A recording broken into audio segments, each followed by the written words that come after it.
और दिल्ली में सड़क किनारे फुटपाथ पर सोना मौत को दावत देने से कम नहीं है। बीते एक हफ्ते में 2 बार तेज रफ्तार में दौड़ती कारों ने फुटपाथ पर सो रहे लोगों को अपना शिकार बनाया। यहाँ सवाल ये उठता है कि आखिर लोग फुटपाथ पर सोते ही क्यों हैं? दिल्ली की तमाम सरकारों ने बड़े बड़े दावे किए और रैन बसेरे खोले। ऐसे में क्यों नहीं लोग रैन बसेरों में रह रहे और रात गुजार रहे?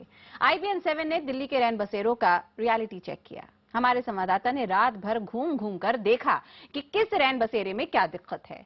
आखिर लोग ऐसे रैन बसेरों में शरण लेने में क्यों झिझकते हैं? ये रैन बसेरे कितने सुरक्षित हैं? आप भी देखिए रैन बसेरों का ये रियलिटी टेस्ट।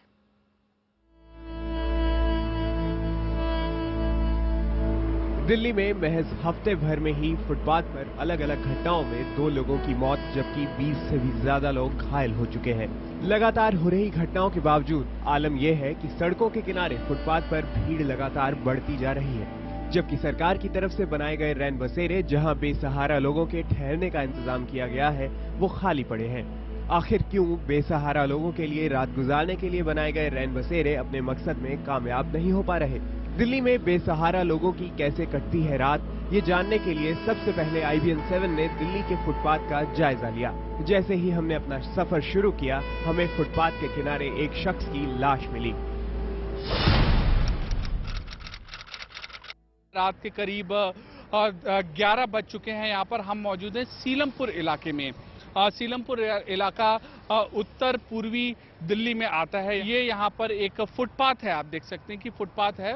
इस फुटपाथ पर यहाँ पर एक शख्स यहाँ पर सोया था।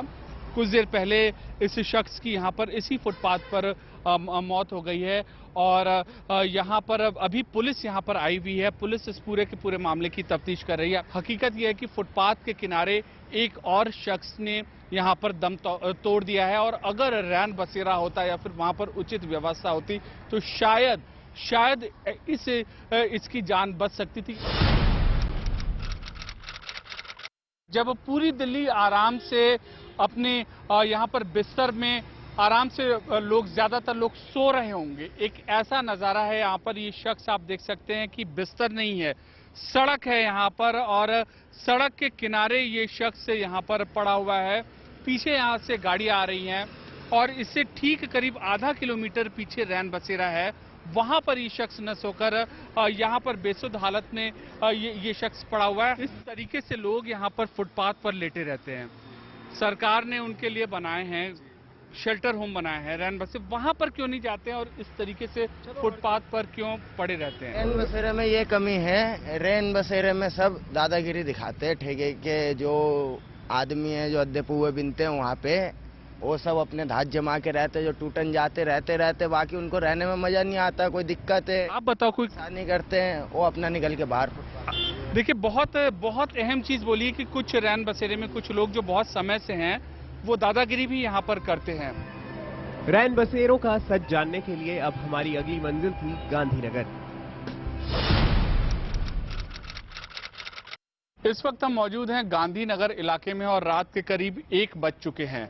ये एक और रैन बसेरा है जो हम और हमारे कैमरा पर्सन गौरव त्यागी हम लोग आपको दिखाने की कोशिश कर रहे हैं। यहाँ पर और नदीम है हमारे साथ, ये शख्स हैं नदीम, यहाँ पर केयर टेकर हैं इसके। नदीम, आप इतने समय से यहाँ पर रैन बसेरे की देखरेख कर रहे हैं। हम अभी देख कर आए हैं बाहर बहुत लोग फुटपाथ पे सो रहे हैं। ये रैन बसेरा भी हम ये कह सकते हैं कम से कम नहीं तो 15-20 लोग यहाँ पर आ सकते हैं। 15-20 क्या 25-30 लोग यहाँ पर आ सकते हैं, 25-30 लोग यहाँ पर आ सकते हैं। लेकिन लोग फुटपाथ पर क्यों सो रहे हैं और बजाय यहाँ पर क्यों नहीं आ रहे हैं? जी सर, गर्मी इतनी पड़ रही है पूछने की बात नहीं, बंदा रुकता नहीं है। बस यही है कि कूलर नहीं है, पंखे नहीं है, इसी में बस पब्लिक बेचारी कुछ भारे सोती है तो कुछ इधर रोटो पे ठेली उली पे सो जाती है। इस वक्त रात के 2:30 बज चुके हैं और हम यमुना बाजार इलाके में हैं। यमुना बाजार इलाका जो है बस अड्डे के पास है। आप यहाँ पर देख सकते हैं कि रैन बसेरा था जो हमारे कैमरा पर्सन गौरव त्यागी दिखा रहे थे। रैन बसेरा है ये और रैन बसेरे के ठीक पास यहाँ पर आप देख सकते हैं कि लोग यहाँ पर डिवाइडर पर यहाँ पर लेटे हुए हैं और अपनी रात गुजारने पर मजबूर हैं। हम अंदर आएंगे यहाँ पर, आप ये देख सकते हैं कि यहाँ पर एकदम यहाँ पर खाली है यहाँ पर और मात्र यहाँ पर करीब 10 या 12 लोग होंगे। जो यहाँ पर संचालक हैं, इनका ये कहना है कि 6 रुपए फीस लगती है रात को। उन लोग 6 रुपए तक यहाँ नहीं दे पाते यहाँ पर, इसलिए उन लोग अपनी जान जोखिम में डालकर वहां पर सो रहे हैं। हम शास्त्री पार्क के रैन बसेरा में हैं। हम यहाँ से लोगों से जानने की कोशिश करते हैं। आप बताइए भैया, यहाँ पर आप हैं, यहाँ पर कुछ सुविधा, यहाँ पर क्या कहना चाहेंगे? जी, सुविधा यहाँ पे ऊपर वाले की दुआ से सब चीज़ें। एक्चुअली मैं इससे ज़्यादा कुछ कहना ही नहीं चाहता। और उसके अलावा भी है, यहाँ पे सिर्फ मुझे एक परेशानी है। ये जो पीछे शौचालय है, इस शौचालय के अंदर मच्छी मार्केट के आदमी कभी गेट का ताला तोड़ देते हैं और जाओ बोलने के लिए तो बोलेंगे सबको मारेंगे। कुल मिलाकर इंतजामात यहाँ पर ठीक है। जो यहाँ पर शास्त्री पार्क में रैन बसेरा है, लोगों की हालत यहाँ पर ठीक है। एक शौचालय की यहाँ पर दिक्कत है। हम मौजूद हैं कश्मीरी गेट के इलाके के पास और 4 बज चुके हैं यहाँ पर, और इस इलाके में भी यहाँ पर कमोवेश वही नज़ारा है। रैन बसेरा है, ये आप देख सकते हैं, और रैन बसेरे से चंद कदमों पर दूरी पर सैकड़ों लोग हैं यहाँ पर फुटपाथ के किनारे।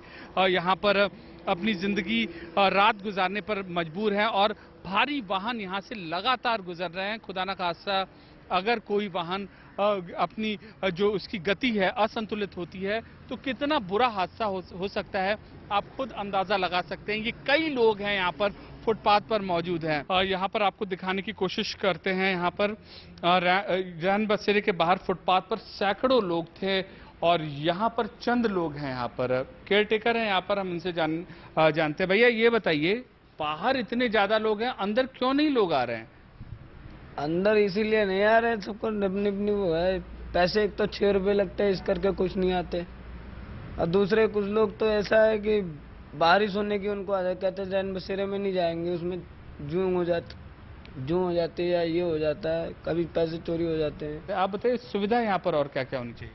सुविधा का थोड़ा ये सब कपड़े वपड़े धुल जाने चाहिए। ये साल तो धुलता ही नहीं है। अभी कंबल गए साल बाद, साल भर यहाँ पर कंबल नहीं होना चाहिए। और क्या होना चाहिए? सर यहाँ वाटर कूलर होना चाहिए, वाटर कूलर है नहीं। सबसे गर्मी यहाँ पे बहुत है, टीन वगैरह, तो चलो ये तो अरेंज कर ही लेते हैं, गर्मी है तो। बाकी सर्दियों में थोड़ी काफ़ी दिक्कत आती है यहाँ पे सर्दी में। रात भर की पड़ताल में हमने देखा कि ज्यादातर रैन बसेरों में गंदगी का आलम यह है कि रहने की बात कौन करे, कोई मुड़कर देखने की हिम्मत नहीं जुटा सकता। हमारे लिए अब ये समझना मुश्किल नहीं था कि आखिर लोग ऐसे रैन बसेरों में शरण लेने में क्यों झिझकते हैं और क्यों अपनी जान जोखिम में डालकर खुले में सोते हैं। अमित पांडे, दिल्ली, IBN 7।